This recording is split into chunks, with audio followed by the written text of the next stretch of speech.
దగ్గరికి తీసుకురండి, జూమ్ చేద్దాం. దీని hand front 3 point neck, back drop నెక్లోనే స్కాలప్ అండి. స్కాలప్ చూడండి ఎంత నీట్గా ఉందో, మొత్తం లోడింగ్ అండి.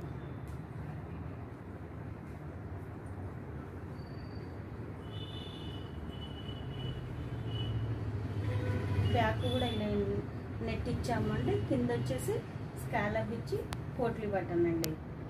ఇది జూమ్ చేసి చూపించి పోట్లీ బటన్. ఇలా ఫ్రంట్ కూడా 3 పాయింట్లోనే స్కాలప్ ఇచ్చామండి.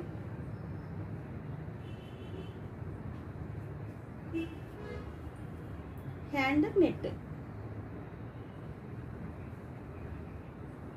ఓకే, స్టాప్ చేయండి. అసలు వచ్చిందా మేడం? అసలు వచ్చింది, రాలేదా? వచ్చింది.